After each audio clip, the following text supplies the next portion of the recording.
Hi guys, Ethan here. How you doing? Do it. Hi guys, Ethan here. So today's video is interviewing member of EXP EDITION, Koki. Basically, one of my students recommended this group to do an interview, and luckily they replied me back to do an interview. So I'm happy that I have this kind of opportunity, and thank you Sarah for a recommendation. Yes, you can write your opinion in the comments below, but please don't write abusive comments and threaten comments, please. Anyway, I hope you guys will enjoy. Let's go. Can you please just say, hi Sarah, how are you? Her name is Sarah. Hi Sarah, how are you? Oh god, you're gonna love it. Thank you so much. Hi Koki, my name is Ethan. How are you? Good. Nice to meet you, Ethan. Good to see you. And can I ask, like, what is your real name? And, how old are you? My name is Koki, and I'm 26. So Koki is your real name? Yeah. Ah. I mean, it's a Japanese name because my mother's Japanese. So did you born in 94? Yes, I was born in 94. Ah, you're the same age as me.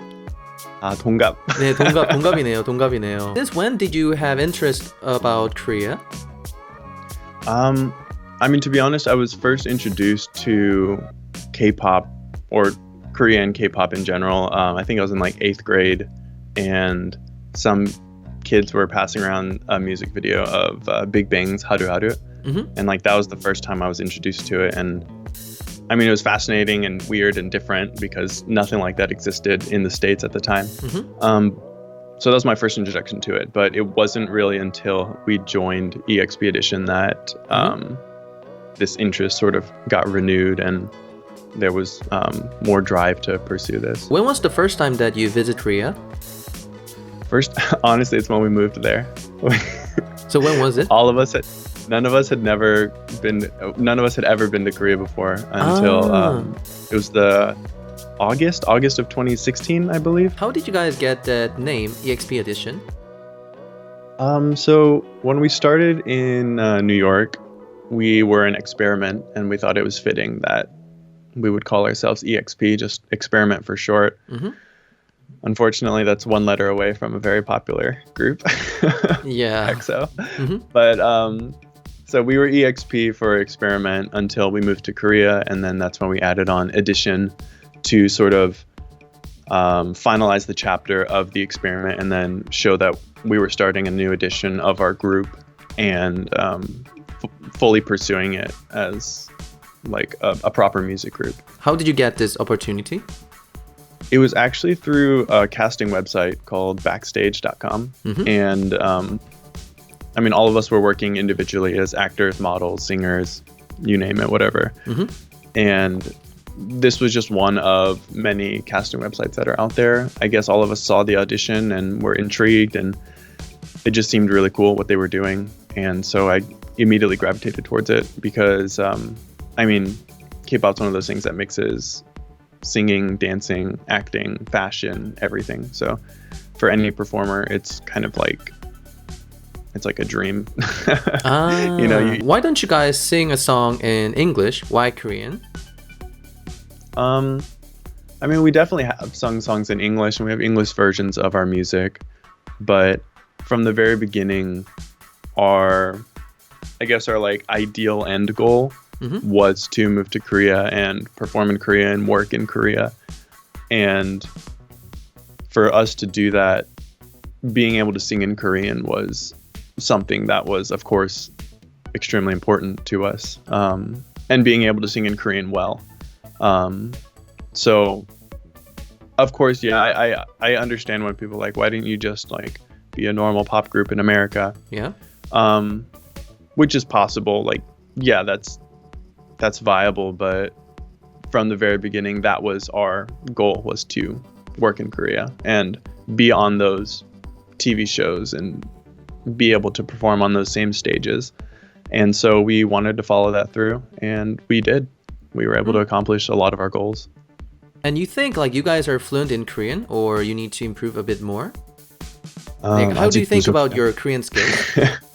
It's definitely not perfect.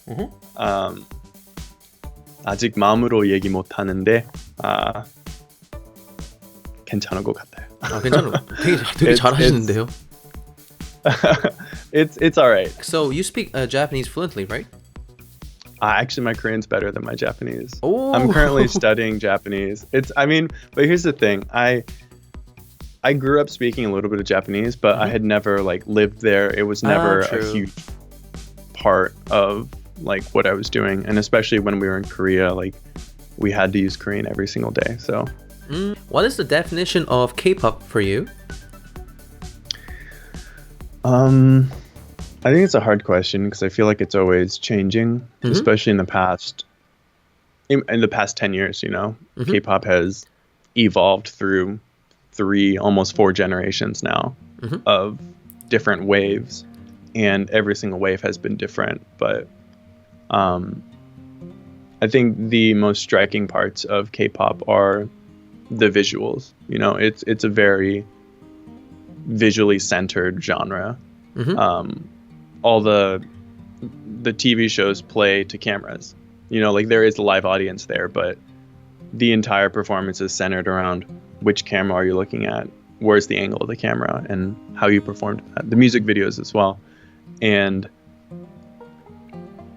I mean, the fashion, of course, is avant-garde and different, and they're able to take a lot of new and different approaches with that, which is amazing. The songs have that good, catchy, vibrant feel to them. And I don't know, K-pop is also, I feel like, defined by its fandom, because K-pop fandoms are something that are completely different from any other fandom in the world, I feel like. And I feel like that's also a huge determining factor with K-pop, is the power of fandom. Definition of K-boo for you? Korea-boo. Oh, Korea-boo? I really don't know, because I feel like it's one of those words that a lot of people use nowadays just to like insult somebody because they don't fully understand what they're doing. It's like an easy word to lay back onto and be like, oh, it's just, you know, they're just a Korea-boo. You know, like that's a very easy thing to say without actually understanding what it is. So I feel like it's more of a word that defines the speaker rather than who it's being spoken to. I saw many comments about sing a song in Korean is cultural appropriation. So how do you think about it? I mean, that's just not true. It's just not, you know, I'm in Portugal right now, so if I sing a song in Portuguese and try to be a Portuguese pop star in Portugal, Frankie is going to abuse me? Or Portuguese people are going to abuse me? I don't think so. Yeah, probably not.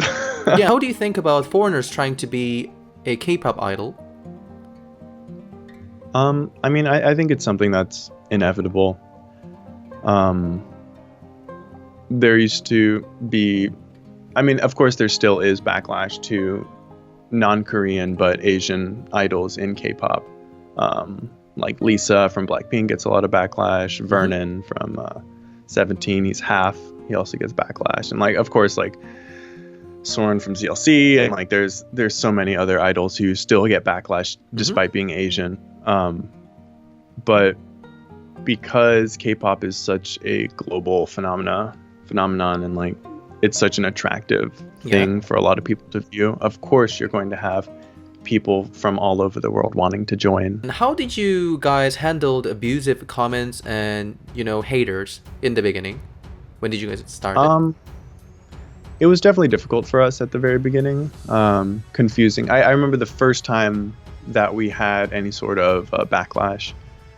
It was still the 6 of us in New York, and we had like maybe 12 photos on Instagram. No music, no real content or anything, but just the idea of us existing went viral. And we saw all the comments and we were sort of taken aback, and we could have gone 2 ways. We could have thought, oh, this seems difficult and dangerous, maybe we should back away from this. But the way we ended up going was, wow, if people are having this extreme of reaction to the idea of us simply existing, maybe this is something that needs to be pursued, for it to just be like trashed on a lot was difficult, but I think we found the humor in a lot of it because a lot of the people would like make memes or like make funny jokes about it, and if we found a really funny one, we'd like screenshot it and send it in the group chat, and just like we had so many like that, and we learned to laugh about it, and it never like quite took away what like the 100% of the hurt that we had from it, but it was a way to deal with it. And is there any tips that you can give people who want to learn Korean?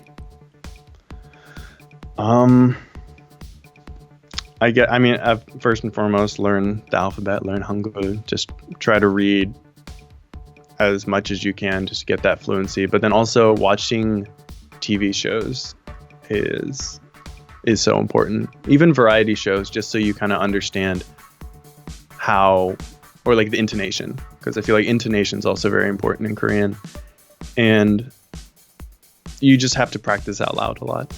You have to, what I would do for myself is I would literally just have conversations with myself. As soon as I got to the point where I could ask myself and answer those questions, I would do that just like as I was walking or doing anything. I have those conversations in my head, or better yet, have them out loud, because then you can kind of feel when the pronunciation feels off. If you have Korean friends, speak with them and ask them to help you. And if you don't, there's so many resources online for free. And if you do want to pay, then have a tutor, hire you. Oh, hire me as a tutor. If you want to learn how to speak Korean, hire you. Well, any culture shock in Korea? Yeah, absolutely. This is kind of a boring one, but I'm still like, I still am in love with public transportation in Seoul and in Korea in general. Like, I've lived in New York, and I love New York, but the subways are just disgusting, and it's not, you never feel like quite safe in the subway in New York. But in Korea, it's like everything's underground or well lit. There's vending machines, there's bathrooms, there's elevators. It's like, I don't know, it's I guess that's not really a culture thing, but culture shock. I think having to adjust to hierarchy. The hierarchy based on age, rank, position, things like that was an honorific system, I would say. Yeah, the honorifics. And of course we did the best we could to honor that, but that was one of the most difficult things to understand, especially coming from New York, where we had been living, and like New York's a very, like, I don't want to say a self-centered mentality there, but you have to have that sort of like, it's like very much, you have to have a lot of self-confidence. What is your favorite Korean food? Favorite Korean food, there's too many. I miss like 된장찌개. 된장찌개. Amazing. I would love that, but I think I just miss the community style of eating in Korea, and the variety you have with like banchan, and like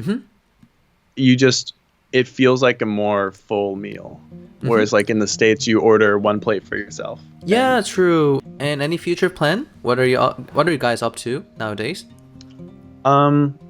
As a group, we're in talks to record another single.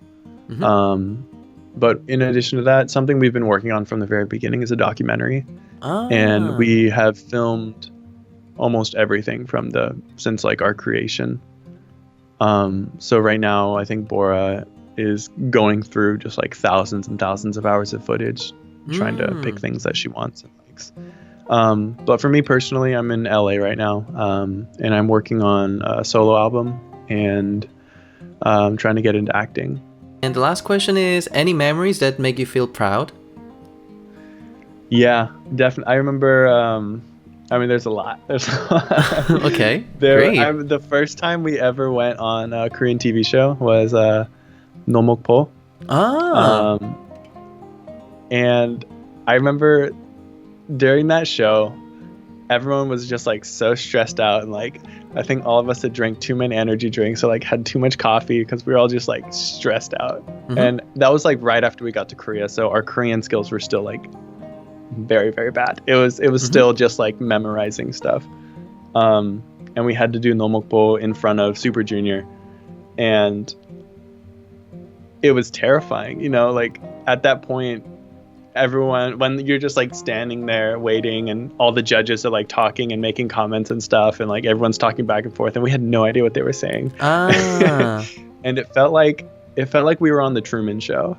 Have you seen that film? Yeah. And yeah, it felt so surreal and bizarre and crazy, but after it finished and we had an amazing time, I think that was one of those moments where we were like, okay, that was insane, but we can do this.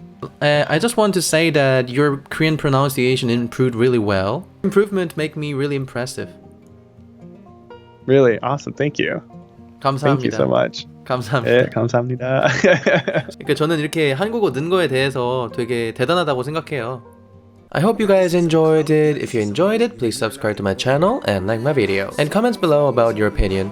But as I told you, no abusive and no threatened comments. Thank you guys so much. Bye for now. It's hard and don't be counting on a fortune, 'cause you are not important. Buy that bottle.